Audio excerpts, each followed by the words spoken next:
Donc c'est deux pôles qui est nécessaire, qui s'ouvrent au numérique et qui le sont déjà dans leur forme de formation en informatique et de formation liée au numérique. Mais il faut souligner que les je pense déjà aux jeunes.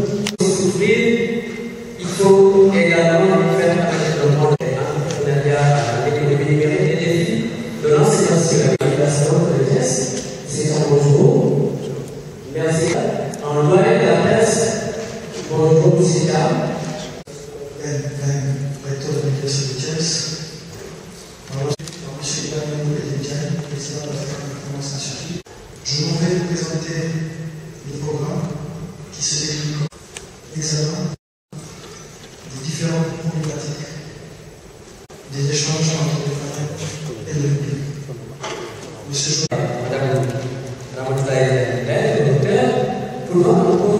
de reconversion en mettant notamment l'accent sur la conscience de valeur. Mais comme ils ont dit aussi, le numérique permet de démocratiser l'accès à la connaissance. Ce qu'il faut dire pour les caractéristiques suivantes, s'il vous plaît, c'est que le numérique se caractérise par un marché qu'on qualifie de marché IFAS. C'est-à-dire, si vous payez votre plateforme, vous avez en face de vous, par exemple, Google, on a cité Google. Vous avez des gens qui viennent pour utiliser les services, d'autres qui viennent pour commercialiser quelque chose. Donc, vous êtes l'intermédiaire entre guillemets d'un dispositif. Pour certains, souvent c'est gratuit, mais rien n'est gratuit. Tout ce que vous faites, quelque part, il y en a qui payent. Donc, c'est ça qui fait que souvent c'est des marchés très intéressants pour les initiateurs. Donc, comme vous le savez aujourd'hui, presque l'économie est devenue numérique, comme on vient de le voir. Mais l'autre grande caractéristique du numérique, l'économie numérique, c'est tout, c'est l'effet de réseau. C'est-à-dire, plus vous vous installez, plus vous avez la possibilité de mobiliser les utilisateurs potentiels. C'est comme si tout se passe comme si le premier arrivé et le premier servi. Si vous êtes pionnier, par exemple, en termes de téléphonie mobile, vous avez un réseau. Le réseau, les premiers appellent les suivants. Donc les gens ont intérêt à venir vers vous. Donc c'est pourquoi la question soulignée ici en matière d'innovation et d'entrepreneuriat. L'idée c'est d'aller très vite et profiter au maximum de ce qu'on a dit, rapidement d'essayer de le mettre en place. Parce que si vous perdez du temps, l'autre qui vient le faire à votre place, il a tendance à mobiliser tout le monde. Ça, c'est les aspects un peu théoriques qu'il faut souvent, et c'est important souvent de rappeler. L'autre point, c'est sur les impacts dans l'économie numérique. Aujourd'hui, il est important de savoir qu'au Sénégal, avec le directeur d'enseignement de la recherche va y revenir, il y a beaucoup de choses qui se font au niveau national, c'est ce qu'on appelle par exemple le Sénégal numérique 2025, où on fait des efforts au niveau du cadre juridique et institutionnel, le capital humain et les derniers points sur la confiance numérique. Au niveau de l'enseignement supérieur aussi, beaucoup de choses sont en train d'être faites. Pour le dernier point, on souligne la confiance numérique. Et elle se caractérise pour certains par le fait qu'il y a beaucoup de risques aujourd'hui aussi d'aller vers le numérique. Donc certains ont peur d'aller vers l'économie numérique tout simplement parce que vous vous exposez aussi. Le premier avait parlé de Facebook, on est mieux que nous, presque nos comportements. Ils arrivent à avoir beaucoup d'informations sur nous qu'on ignore souvent. Donc il y a des risques aussi de s'exposer. C'est pourquoi il est très important de mettre en place des dispositifs, notamment la question de la lutte contre la cybersécurité, les questions liées à la protection des données personnelles. Mais comme ils ont dit aussi, il est extrêmement important de mettre l'accent sur le partenariat. C'est M. Chekcham qui vient de le dire, puisqu'il faut que tout le monde soit en réalité connecté. Si on prend l'exemple de l'université, nous avons des jeunes qui viennent, des nouveaux bacheliers, souvent ils viennent déjà avec un profil. Avec un profil, nous on fait que peut-être essayer de les pousser davantage. Mais s'il y avait une interconnexion depuis l'élémentaire jusqu'au secondaire, jusqu'au lycée, ça favorise en quelque sorte un processus qui peut continuer et permettre à tout le monde de s'en l'entrepreneuriat. L'entrepreneuriat, comme vous le savez, c'est un point extrêmement important. C'est un point extrêmement important. Donc, il doit être lié aux avantages, aux opportunités issues des technologies. Les gens ont parlé de la prochaine des valeurs. Je pense bien que la prochaine des valeurs peut faire l'objet d'une présentation simple, puisqu'à chaque niveau, c'est une question de saisir des opportunités au niveau de la manière de produire, au niveau de la transformation des produits, au niveau de la conservation des produits, au niveau du transport, la distribution, la commercialisation, sur la consommation. À chaque niveau, il y en a qui se positionnent pour des niches pour entreprendre. Aujourd'hui, il y a beaucoup de gens qui connaissent le commerce en ligne, etc. Les gens identifient cette chaîne de valeur et à chaque fois, il y a des possibilités de voir où intervenir de manière efficace et gagner sans grande difficulté. Donc les exemples, comme je viens de dire, il y a des plateformes de réservation hôtelière. Chaque secteur, tout à l'heure, Mme a parlé de nos pôles. Si on prend le pôle, par exemple, sciences économiques et sociales, nous avons le management du tourisme et de l'hôtellerie. Il y a beaucoup de choses aujourd'hui qui se font au niveau des plateformes de réservation hôtelière. Donc nos étudiants sont conscients de ces opportunités. Mais comme on l'a signalé, il est toujours important de les accompagner, surtout au démarrage, pour qu'ils aient des fonds et pouvoir compétir avec les autres. Il y a aussi des questions d'organisation de l'entreprise, la communication à distance, comme vous le savez, les questions de meilleur pilotage du système, de gestion des commandes et d'efficacité productive. La poursuivre pour gagner du temps. Donc, maintenant, il y a beaucoup de liens entre le numérique et l'emploi, parce que quand on parle d'entrepreneuriat, on parle avant tout de l'emploi. Le numérique se caractérise par l'automatisation de certaines tâches. Donc, souvent, les gens qui critiquent le secteur disent que c'est un secteur qui détruit les emplois, en réalité. Puisqu'il y a une forte concentration de main-d'œuvre quelque part, et il y a beaucoup de gens, c'est-à-dire on a au fur et à mesure, peut-être pas besoin d'une partie de la main-d'œuvre qui était là avant. Donc, il faut être très stratégique au niveau de l'autorité aussi, pour voir là où on va mettre l'accent. Parce que si on s'engage activement sur ces questions, on peut aussi, sans faire attention, détruire des emplois. L'esprit maintenant, c'est dans cette logique de destruction, on crée aussi d'autres emplois. C'est comment faire en sorte que les gens qui ne sont plus opérationnels, comment les aider à se convertir pour les aider à trouver de nouveaux emplois. L'autre question aussi, c'est le numérique se traduit par un peu l'accentuation, en tout cas, ça accroît les inégalités. Les inégalités, parce que souvent, vous trouvez des gens qui vont gagner beaucoup, et c'est un peu la disparition d'une classe moyenne qui existait avant. C'est-à-dire qu'il y aura des gens qui vont vraiment profiter du système, et d'autres qui ne pourront pas faire grand-chose. Même si on veut faire la promotion, on ne peut rien aujourd'hui, on est soumis à cette dynamique, mais l'autorité, son rôle, c'est d'encadrer davantage pour aider à la reconversion et faire mettre en place un dispositif pour lutter contre les inégalités. S'agissant de l'innovation, ils l'ont dit, c'est le financement d'abord de la recherche et développement. Parce que quand tu veux innover, souvent il y a des opportunités. Mais tu peux innover, ne pas être le seul à en profiter si tu n'es pas ouvert. Et parce qu'on sait que déjà il y a la question de la protection intellectuelle, je l'ai dit. Il y a la question sur la régulation et du financement de l'innovation.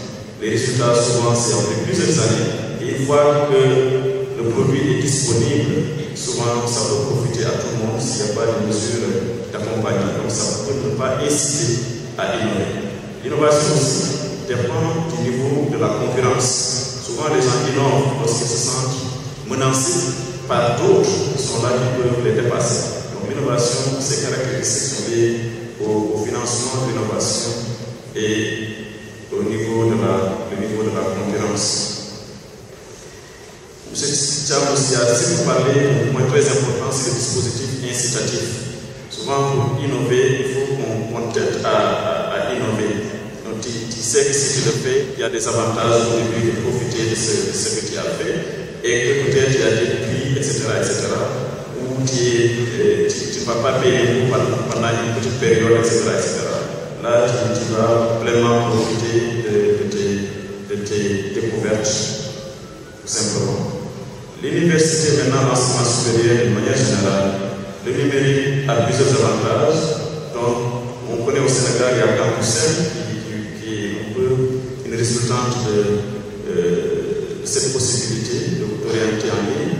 Ça permet de mieux gérer les effectifs. Ça aide aussi pour les outils pédagogiques. Madame le recteur a parlé de la formation à distance, qui est une réalité à l'Université de Thiès, et une meilleure gestion du personnel. L'autre point important ici pour l'université, c'est de revoir régulièrement les offres de formation et les axes de recherche en rapport notamment avec les TIC. Mais l'accent doit être mis, comme nous étions définis par quelques recommandations, l'accent doit être mis sur les compétences transversales et les capacités d'adaptation et de reconversion. Ça, c'est extrêmement important. Il est important aussi de faire un meilleur ciblage en matière de connaissances et de compétences. Je pense que c'était l'objet du colloque international qui a été organisé ici récemment. Il est aussi important d'avoir des systèmes d'information et de management. Dans beaucoup de ministères, aujourd'hui, c'est une réalité. Ça permet quelque part d'avoir une efficience de l'utilisation des ressources disponibles. Parce qu'avec le numérique, c'est plusieurs opportunités à la fois pour l'État et pour le secteur privé. Je prends un exemple. Aujourd'hui, bien que la visite des chantiers, etc., que les enfants ou les rencontres pour se former, renforcement des capacités, si on peut utiliser l'outil numérique, faire des choses très à distance et favoriser ce qu'on appelle souvent au niveau de l'école primaire, notamment l'atteinte du canton horaire, notamment, parce qu'il y a beaucoup de déplacements qui peuvent être réduits en utilisant ces systèmes d'information et de management. Il est aussi important de mettre en réseau les différents acteurs. Il a parlé par le du secteur privé, il doit contribuer, et du secteur public, les différents utilisateurs, pour les mettre en réseau pour favoriser une meilleure efficacité du dispositif. Il est important, surtout pour l'université, de mettre l'accent sur la promotion de l'interdisciplinarité. Tout simplement, aujourd'hui, on souvent reste avec les CGS Cavani. Et l'université a organisé ici un concours en entrepreneuriat pour les jeunes. Et j'ai été désigné comme président de jury, je me souviens. Il y avait beaucoup de projets, des étudiants qui sont en santé avec notre projet, ceux qui sont à l'EMSA avec notre projet. Et souvent, ce n'est pas comme ça que ça marche. En réalité, il est souhaitable de temps en temps que les établissements se rencontrent pour voir ce qu'ils peuvent faire ensemble. Si certains disent que moi je m'occupe seulement de la médecine aujourd'hui, ce n'est pas seulement pour les médecins. C'est pourquoi même si vous entendez le ministère de la Santé et de la Protection sociale, c'est beaucoup d'enjeux en amont et en aval. Donc sur ce, je voulais m'arrêter ici et vous remercier en attendant vos questions et vos suggestions. Merci beaucoup. Merci beaucoup. Aujourd'hui à l'Université de Thiès. Je remercie donc Madame le recteur de nous accueillir, de nous donner l'opportunité d'échanger tous ensemble sur ce sujet très important et qui est devenu central dans la réforme de l'enseignement supérieur, mais qui est central dans les missions de l'enseignement supérieur. Je parlais en particulier de l'entrepreneuriat, une nouvelle mission de l'enseignement supérieur, mais aussi qui est très très important pour le développement et l'émergence de notre pays. J'aborderai le sujet en commençant du point de vue global. Et du point de vue global, je pense qu'il y a un diapo qui arrive tout de suite. Le patchwork que vous voyez en couleur, c'est ma vision du monde. On pourrait, si on était un peu plus artiste, peut-être représenter autrement ce monde, pas comme juste une sphère, un ensemble de patchwork qui interagissent, parce que finalement, si on a bien y regarder, il n'y a plus de frontières. Il y a quelques jours, les Chinois ont visité la phase cachée de la Lune. Il y a quelques jours, les Américains sont allés à 4 milliards de kilomètres de la Terre et ont mis un robot qui nous a envoyé les images d'un astéroïde. Et encore, vous avez parlé des jeunes qui aujourd'hui vous ont montré des choses intéressantes, parce qu'il faut aussi le dire et aussi faire remarquer que aussi l'invention, l'innovation, c'est pas chez nous. Mais c'est aussi des difficultés, c'est l'industrialisation qui nous a permis d'accéder à l'énergie et certainement aussi à maîtriser avant l'énergie et l'agriculture, bien entendu, mais aujourd'hui à faire de l'agriculture autrement et à produire pour nourrir une planète qui en tout cas se peuple davantage, et en particulier nos pays. Et c'est tout cela qui interagit et qui nous fait dire donc effectivement que ce monde n'a plus de frontières et que oui, il faudra certainement, même pour sauvegarder son existence, en tout cas en tant que société, en tant que nation, avoir beaucoup de, comment dirais-je, en tout cas d'imagination et certainement aussi travailler à être au même niveau que tout le monde. Je pense qu'il sera impossible de sauvegarder même des cultures dans le futur si on ne prend pas en compte cette dimension numérique, qu'on la considère donc au centre. Le placement de Dakar participer à cet échange. Je voudrais également saluer la présence du coordonnateur régional de l'UVS, parce que l'Université virtuelle du Sénégal est un partenaire des mardis du numérique, donc depuis l'avènement de ce concept. Enfin, je voudrais saluer l'ensemble des étudiants présents ici. Notons la présence des élèves ingénieurs de l'École polytechnique de Thiès, des étudiants de l'UVS, de l'IADL, de l'ISM, de Chicago, de Orbit Informatique, du CRE, de IPAIM, de l'UCAO et bien sûr les étudiants de l'Université de Thiès. Alors, après ces propos de bienvenue, je voudrais, comme il est de tradition, lorsque nous organisons une séance des mardis du numérique, partager avec vous quelques clés de réflexion par rapport au sujet qui nous réunit. Nous parlons d'innovation, d'entrepreneuriat et des défis de l'enseignement supérieur. Je vais préparer quelques slides qui nous permettront de passer en revue. On peut passer à la prochaine diapo pour la personne qui m'a dit. Vous pouvez descendre tout le contenu de la diapo, comme ça, ce sera plus simple. La première question qu'on se pose, c'est pourquoi faut-il innover? Donc je commence forcément par l'innovation, parce que c'est peut-être la clé aujourd'hui de ce dont nous allons discuter.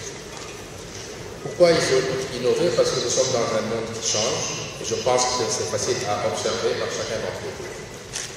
Il change d'abord par le rapport des nations entre elles. Les rapports de force ne sont plus ce qu'ils étaient. Il y a une nouvelle géopolitique qui se décide pour ceux qui observent l'actualité. Et ce changement, il va induire des pistes nouvelles pour les opportunités, mais également des risques nouveaux. Pourquoi également il faut innover? Parce qu'on perçoit que les frontières sont en train de se redessiner. Autrefois, lorsqu'on parlait de souveraineté, on parlait d'une notion qui s'appliquait à la fois sur un territoire et sur une population.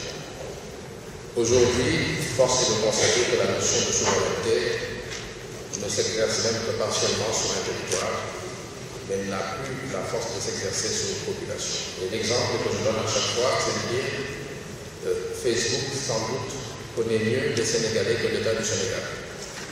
Il connaît leurs préférences, il connaît leur comportement, il connaît leurs émotions, puisqu'on a à peu près 3 millions de comptes Facebook au Sénégal. Et l'État du Sénégal n'est pas outillé à la hauteur de cet acteur qui n'est pas un acteur inclus dans le dispositif de souveraineté. Donc c'est une évidence, pas seulement dans une relation nord-sud, même dans les relations nord-nord, et même dans les relations sud-sud. La quatrième considération, c'est le marché. Parce que ce qui fait vivre une entreprise, c'est le marché. Et jadis également, le marché était défini comme étant applicable sur un territoire. Et aujourd'hui, on se rend compte que la liberté de pouvoir consommer au-delà de son marché est une réalité. Et même pire, les régulations qui peuvent être mises en place par rapport à certains marchés ne s'appliquent plus. Je prends l'exemple de l'audiovisuel. Dans l'audiovisuel, on a un haut conseil, on a des instruments de régulation, mais vous regardez ce que vous voulez et vous voulez. Donc vous n'êtes pas soumis à cette régulation qui est pourtant faite pour organiser et protéger les populations.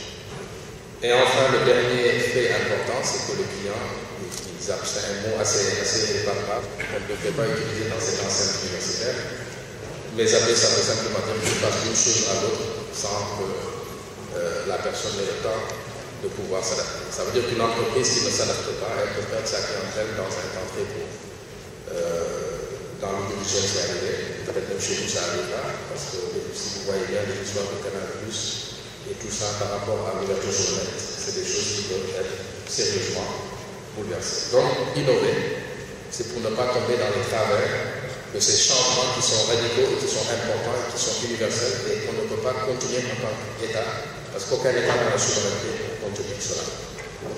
On pourra parler tout à l'heure de la discussion d'une exception chinoise, mais qui est une exception basée sur une vision stratégique bien structurée. Diapo suivante. On peut également tout descendre. Alors, ça veut dire qu'il faut inventer des opportunités, parce qu'on ne peut pas innover s'il n'y a pas d'opportunités. Mais les opportunités, elles ne sont plus des choses qui sont là, mûres devant soi pour être exploitées. On invente des opportunités. Vous avez bien vu qu'aujourd'hui, la plupart des entreprises qu'on identifie comme étant les plus grandes du monde n'existaient pas 20 ans en arrière. Et donc, elles ont pu inventer un modèle pour pouvoir aujourd'hui être des leaders. Et à ce moment-là, il y a deux approches faciles. Il y a deux approches, celui facile, l'autre difficile. La première approche, c'est toujours de justifier pourquoi on ne fait pas des choses. Et il y a toujours des justifications qui sont très valables. Et la deuxième approche, c'est de construire un avenir en se basant sur les opportunités. C'est celle-là qui vous concerne, parce que vous êtes des jeunes étudiants et votre avenir, malheureusement, c'est nous qui devons baliser la voie pour que vous puissiez l'avoir en commun. C'est toujours comme ça, il y a une génération qui travaille pour l'autre. Et la responsabilité de notre génération aujourd'hui, c'est de faire en sorte que quand vous serez en âge de pouvoir être aux fonctions essentielles, que votre environnement ait été préalablement préparé par vous-même. Et donc, ce dont nous allons discuter aujourd'hui vous interpelle par votre responsabilité, vous interpelle par votre avenir. Next. Descendre. On va passer donc au défi des compétences. Je pense que le monde, dans son évolution que j'ai indiqué tantôt, était parti sur une logique de domination par la force. En ce temps-là, nous avons été soumis à la colonisation, nous avons été soumis à l'esclavage. Et puis, quand la force c'était plus trop civilisé, on est passé par un autre mode de domination par les ressources, où on a vu que pas mal de pays du Sud, que ce soit en Afrique ou en Amérique latine, leurs ressources ont servi à consolider les économies qui étaient plus fortes. Je dis toujours que Total étant l'une des entreprises pétrolières les plus grandes du monde, et la France n'ayant pas de puits pétrolier est une évocation de cela. Mais la chance que nous avons, c'est que là, nous sommes dans l'ère de la domination par les compétences. C'est-à-dire, aujourd'hui, c'est le savoir. Et pour la première fois, nous entrons dans une ère où il y a une sorte d'équivalence entre nos économies, nos pays, et les pays traditionnellement du Nord, qui étaient toujours en avance par rapport à nous. Et donc, c'est un gros défi. Nous avons aujourd'hui une approche classique par rapport à ces compétences. C'est ce que nous faisons et c'est ce que font l'essentiel des pays. Il y a de façon embryonnaire des approches de rupture. J'en veux preuve de l'Université du Sénégal. Le Sénégal a réfléchi. Le Sénégal s'est engagé dans cette voie. Le Sénégal n'a pas copié, il n'a pas attendu qu'un modèle soit validé sur le plan international pour pouvoir le mettre en œuvre. Il est allé dans cette approche de rupture. Avec des difficultés, bien entendu, au début.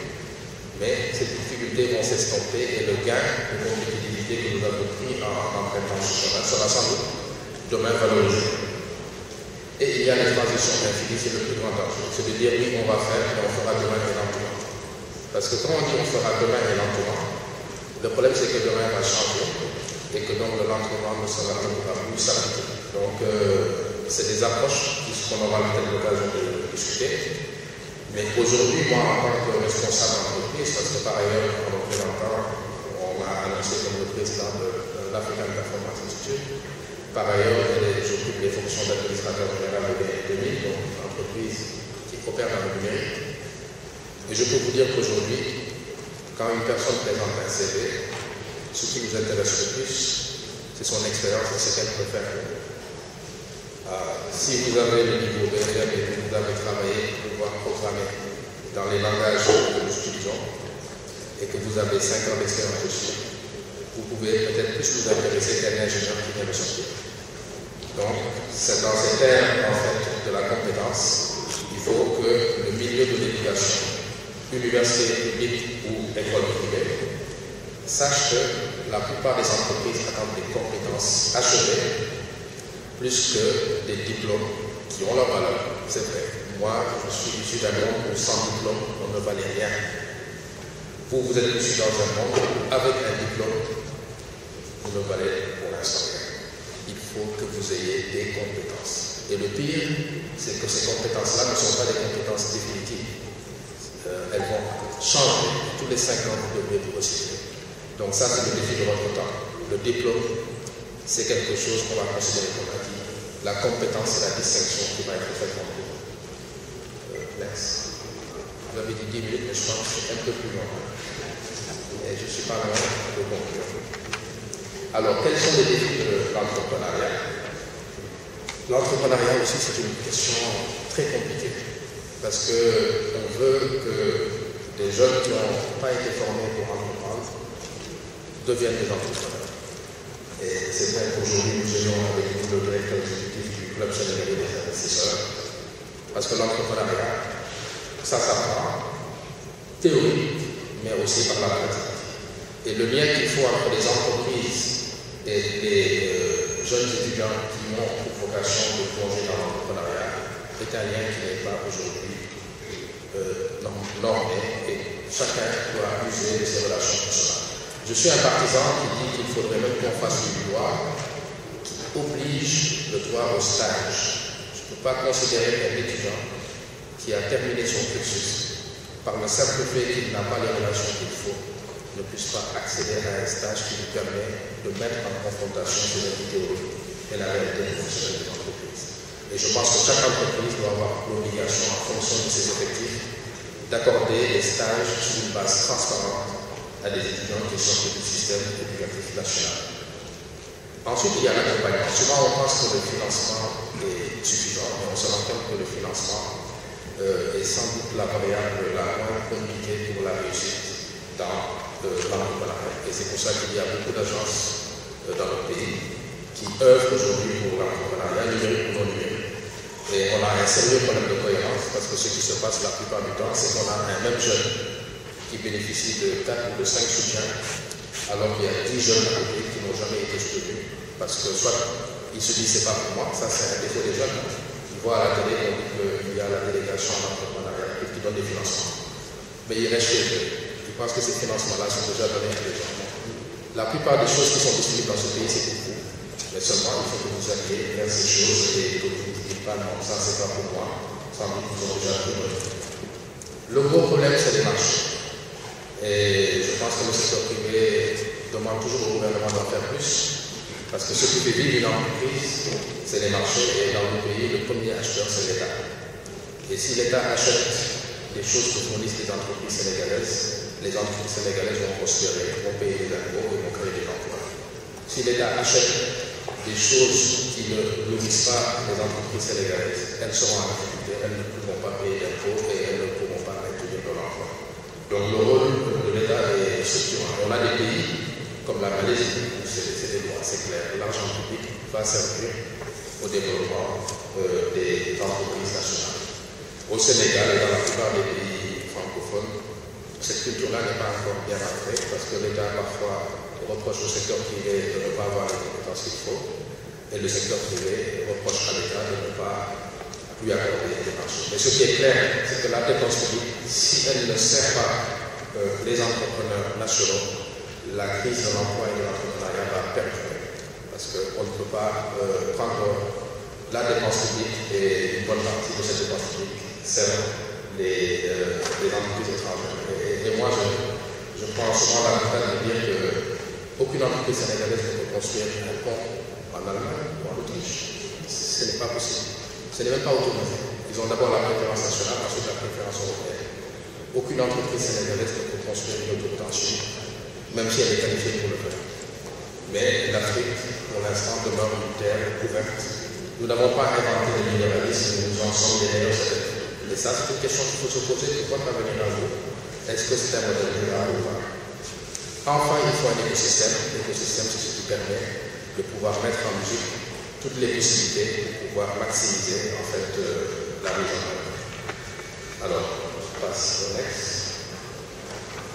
La question que certains d'entre vous se posent ou ne se posent pas, c'est est-ce que je vais être un chef d'entreprise ou est-ce que je vais être un salarié? C'est une question que nous nous sommes tous posés, mais elle est plus d'actualité aujourd'hui pour votre génération, parce que vous voyez que les startups aujourd'hui peuvent exploser, passer d'une petite idée dans une chambre d'étudiant et devenir une réalité nationale. Et donc, c'est une question à laquelle vous devez savoir répondre.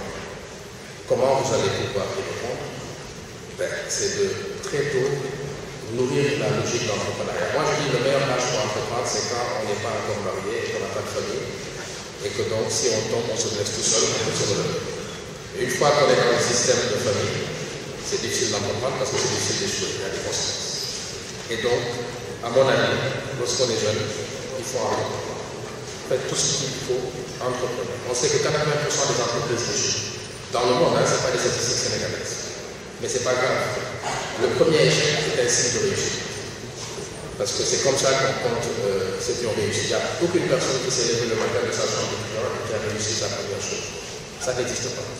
Mais le premier échec est un enseignement. Et c'est pour ça qu'il faut le faire. Si vous ne vivez pas le premier échec, vous avez manqué de vivre la première expérience. Et si vous voyez les échecs se répètent, alors là, allez vers l'entreprise. Mais n'attendez pas d'avoir 35 ans, d'avoir commencé une vie de salarié et de vous dire non, finalement, je veux accélérer mes revenus et j'ai besoin d'entreprendre. Parce que c'est ça le plus grand. Quand on a pris une voie et qu'on est hésitant. Si vous êtes des professionnels, soyez jusqu'au bout. Si vous êtes des entrepreneurs, tentez les coups, cassez-vous les dents, mais n'insistez pas pour un, comme je dis.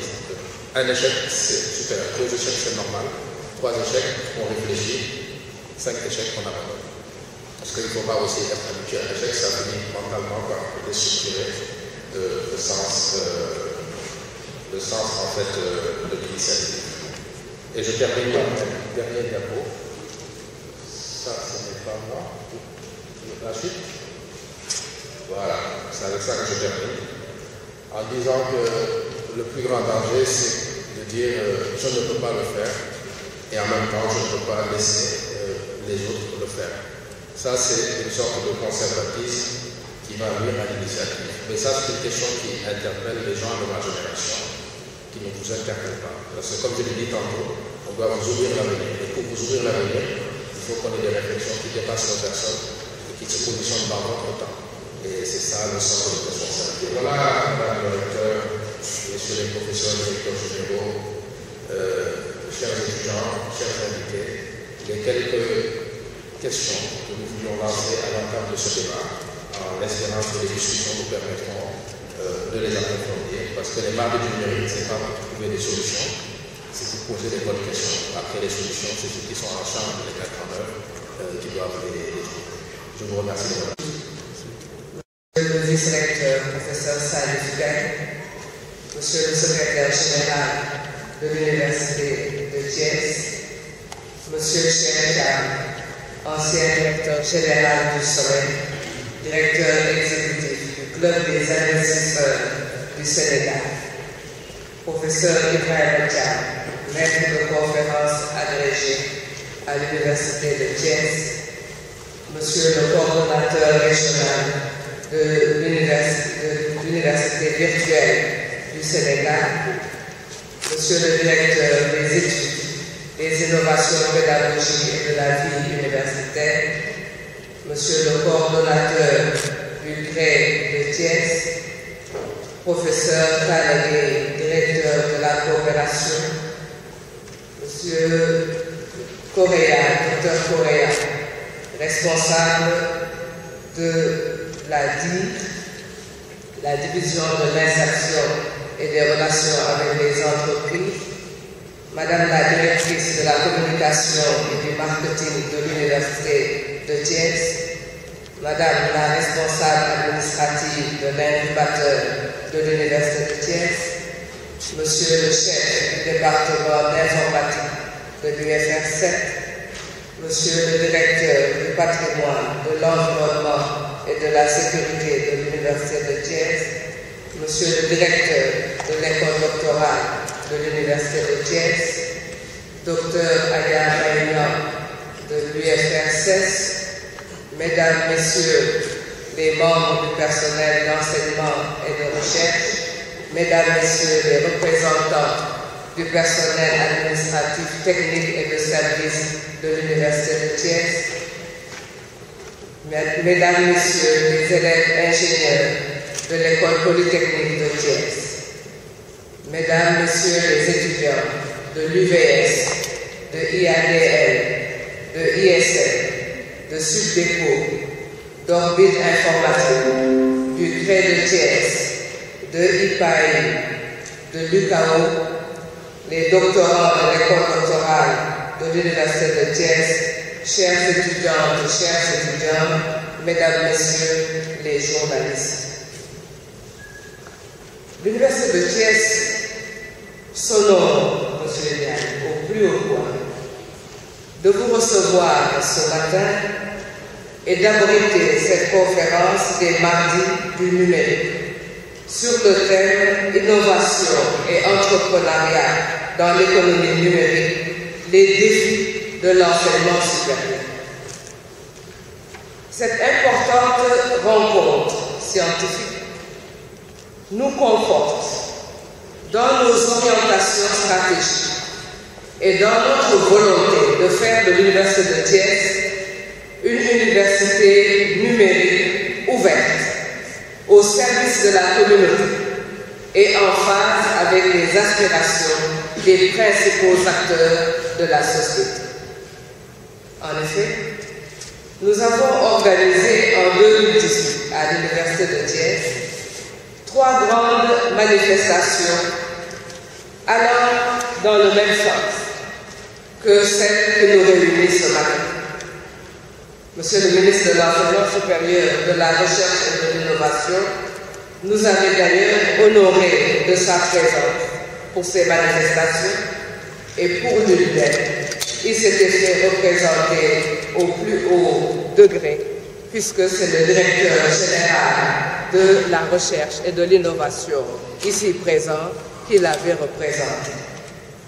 Il s'agissait en effet de réfléchir sur les profondes mutations que le numérique implique pour l'employabilité des jeunes, que le numérique implique pour l'enseignement, pour la recherche, pour l'innovation.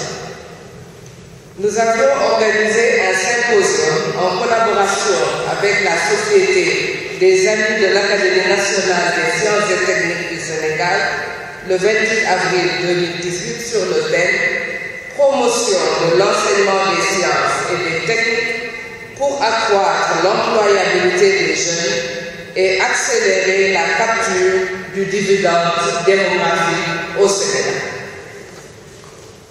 L'organisation de la 2e édition des doctorales de l'Université de Thiès les 26 et 27 juin 2018, qui a vu la participation de la communauté scientifique nationale et internationale, s'inscrivait également dans le même sillage. Plus récemment, nous avons organisé du 12 au 14 décembre 2018 un colloque international sur la vision prospective de la formation pour les métiers du futur dans l'enseignement supérieur. Cette 3e manifestation a permis de mesurer l'importance des nouvelles dynamiques dans les différents secteurs d'activité pour mieux anticiper sur les métiers du futur et réorienter les offres de formation au niveau de l'enseignement supérieur. Aujourd'hui, vous l'avez dit, M. Diagne, avec le développement du numérique, des changements majeurs interviennent dans les différents secteurs, notamment en ce qui concerne les méthodes d'organisation, de production, de commercialisation et entre autres. Le numérique bouleverse tous les domaines de la connaissance, de la recherche et de l'innovation, et les 4 pôles qui constituent notre université. Par souci de jouer une part active dans la marche de notre pays, s'interroge sur l'agriculture de demain, sur la médecine de demain, sur la technologie de demain et enfin sur les sciences économiques et sociales de demain. Au-delà du slogan, nous devons tous œuvrer pour que la révolution du numérique ne se fasse pas sans le Sénégal et sans l'Afrique. Les formations universitaires devront sans cesse être revues pour mieux prendre en compte les profonds changements liés à la révolution numérique et mieux identifier les niches d'emploi et les compétences nécessaires. Je tiens donc, pour finir, à féliciter les initiateurs de cette rencontre qui favorisent une meilleure connaissance des enjeux et des défis de l'économie numérique dans l'enseignement supérieur et une meilleure synergie des interventions des différents acteurs.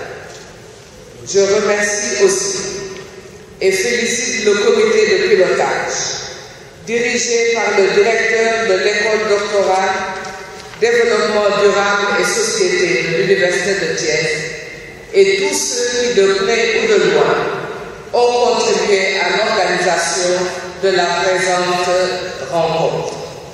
Je déclare donc ouverte la 11e conférence des Marquis du numérique sur le thème Innovation et entrepreneuriat dans l'économie numérique, les défis de l'enseignement supérieur. Je vous remercie de votre attention.